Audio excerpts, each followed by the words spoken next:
ఇవాళ బీఆర్ఎస్ పార్టీలు ఉన్నారు. వాళ్ళని గుండె మీద చేసుకొని చెప్పమని నేను అడుగుతున్నా. ఎవరు ప్రాణహిత చేవెళ్లకు నీళ్లు తేవాలని ప్రయత్నం చేసిండ్రు, ఎవరు ముఖ్యమంత్రి గుండె రంగారెడ్డి జిల్లాకు చేవెళ్లకు, వికారాబాద్కు, తాండూరుకు, పరిగికి అన్యాయం చేసింది ఎవరు? వాళ్ళ పక్కన చేరి వాళ్ళతోని అంటగాక్కుంటా ఇంకా రంగారెడ్డి జిల్లాకు అన్యాయం చేయాలని కొంతమంది చూస్తున్నారు. అందుకే ఇవాళ ఈ ప్రాజెక్ట్ ఇదే కాదు, మహారాష్ట్ర ముఖ్యమంత్రితో మాట్లాడుతున్నాం. తొందరలోనే మహారాష్ట్రకు వెళ్తా, అక్కడ ముఖ్యమంత్రిని కలుస్తా. తుమ్మిడి హెట్టి దగ్గర 152 మీటర్లకు మనం అడిగినాం. 148 మీటర్ల ఎత్తున కట్టడానికి వాళ్ళు ఒప్పుకున్నారు. ఏదో వయా మీడియాగా 149 150 మీటర్ల ఎత్తున తుమ్మిడేటి దగ్గర ప్రాజెక్టు, గోదావరి ప్రాణహిత చేవెళ్ల ప్రాజెక్టును కట్టి ఆదిలాబాద్ జిల్లాకు 1,50,000 2 లక్షల ఎకరాలకు నీళ్లు ఇస్తాం.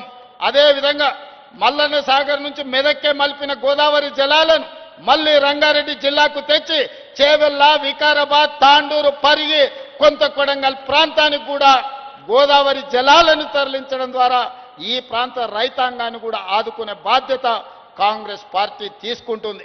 ఇవాళ నగరం యొక్క ప్రజల యొక్క దాహార్తిని తీర్చడానికి ఈరోజు ఈ సాగునీటి ప్రాజెక్టులు తీసుకొచ్చినాం. అందుకే మిత్రులారా, వేదిక మీద ఉన్న పెద్దలందరూ నేను అడుగుతున్నా, మూసీ నది ఒక మురికి కూపంగా మారింది. దీన్ని అద్భుతంగా మార్చుకుందామా లేదా ఆలోచన చేయండి. నరేంద్ర మోడీ గారు గుజరాత్లో సబర్మతి రివర్ ఫ్రంట్ కట్టుకున్నారు. గంగా నది రివర్ ఫ్రంట్ను ఉత్తరప్రదేశ్లో యోగి ఆదిత్యనాథ్ దాస్ కట్టుకున్నాడు. ఈరోజు ఢిల్లీలో రేఖా గుప్తా యమునా నది రివర్ ఫ్రంట్ కట్టుకుంటుంది. నేను అడుగుతున్న మిత్రులను, నరేంద్ర మోడీలో గంగా నది ప్రక్షాళన జరుగుతాయి, యమునా నది ప్రక్షాళన ఢిల్లీలో జరుగుద్ది. ఉత్తరప్రదేశ్లో గంగా నది ప్రక్షాళన జరుగుద్ది. గుజరాత్లో మీకు సబర్మతి నది ప్రక్షాళన జరుగుతుంది. నేను అడుగుతున్న, హైదరాబాద్లో మూసీ నది ప్రక్షాళన ఎందుకు జరగకూడదు? నరేంద్ర మోడీ గారు చేసుకోవచ్చు, యోగి చేసుకోవచ్చు, రేఖా గుప్తా చేసుకోవచ్చు. కానీ తెలంగాణ రాష్ట్రంలో 4 కోట్ల తెలంగాణ ప్రజలకు ఎందుకు మూసీ నది ప్రక్షాళన జరగొద్దు? ఎందుకు అడ్డం పడుతున్నారు ఈ దుర్మార్గులు? ఒక్కసారి ఆలోచన చేయండి. ఎందుకంటే కాంగ్రెస్ ఈ పని చేస్తే కాంగ్రెస్కు మంచి పేరు వస్తుందని ఒకే ఒక ఆలోచన. మా మీద రాజకీయంగా కోపం ఉంటే మాతో కొట్లాడండి. ఇవాళ ప్రజలు తీర్పిచ్చిండ్రు, కాంగ్రెస్ పార్టీని అధికారంలోకి తీసుకొచ్చారు. అభివృద్ధిలో భాగంగా పార్టీలకు అతీతంగా అటు ప్రకాష్ గౌడ్ అయినా, మహేందర్ రెడ్డి గారైనా, మిగతా వాళ్ళందరూ కలిసి వచ్చి ఈరోజు అభివృద్ధిలో భాగస్వాములు అయ్యారు. ఇవాళ రాజేంద్ర నగర్ అభివృద్ధి చెందితే ప్రకాష్ గౌడ్ గారికి మంచి పేరు వస్తుంది. ప్రజలు ఆయన కోటేశారు. 10 ఏళ్ళు కేసీఆర్ అధికారంలో ఉన్నాడు. ఎందుకో ఈ మూసీ నది ప్రక్షాళన చెయ్యాలనే ప్రయత్నం ఎందుకు చేయలేదు? ఈరోజు ఉస్మాన్ సాగర్, హిమాయత్ సాగర్ను బాగు చేయాలి, మూసీ నది మీద మనం ఎలివేటెడ్ కారిడార్లు కట్టాలి అని ఎందుకు ఆలోచన చేయలే? అందుకే ఈరోజు బుద్వేల్ ప్రాంతాన్ని ఒక అద్భుతమైన హబ్గా మనం ఈరోజు అభివృద్ధి చేయాలనుకున్నాం. గేట్వే ఆఫ్ ఢిల్లీ, ఈరోజు గేట్వే ఆఫ్ ముంబై ఉన్నది. హైదరాబాద్ కూడా గేట్వే ఆఫ్ హైదరాబాద్ కింద ఈరోజు ప్రణాళికలు మనం సిద్ధం చేసుకున్నాం. 3 నెలల్లో ఈ నగరాన్ని ప్రపంచ స్థాయిలో పోటీపడే నగరంగా మనం తీర్చిదిద్దుకుంటాం. అందుకే ఈరోజు ఈ అభివృద్ధిలో కలిసి రాండి.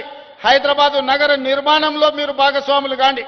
ఈ రోజున్న ఔటర్ రింగ్ రోడ్డు ఆనాడు రాజశేఖర రెడ్డి గారు ఉన్నప్పుడు కట్టకపోయింటే ఈ నగరం ఇంత అభివృద్ధి చెందుతుండేనా?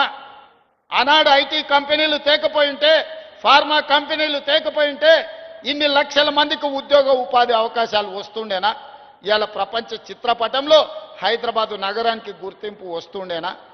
ఇవన్నీ ఆనాటి ముఖ్యమంత్రులు ప్రణాళికలు చేసిండ్రు కాబట్టే ఈరోజు మన నగరానికి ఒక గొప్ప పేరు వచ్చింది. అందుకే ఇవాళ తెలంగాణ రైజింగ్ 2047 ఒక విజన్ డాక్యుమెంట్ తీసుకొస్తున్నాం. డిసెంబర్ 9, 2025 నాడు తెలంగాణ జాతికి అంకితం చేయబోతున్నాం. రాబోయే 100 సంవత్సరాలు హైదరాబాదు నగరమే కాదు, తెలంగాణ రాష్ట్రాన్ని ఏ విధంగా అభివృద్ధి పదం వైపు మనం నడిపించాలో ఇవాళ కార్యక్రమాలు తీసుకుంటున్నాం. కలిసి రండి. ఈ కడుపులో విషం పెట్టుకొని ప్రాజెక్టులు ఆపకండి.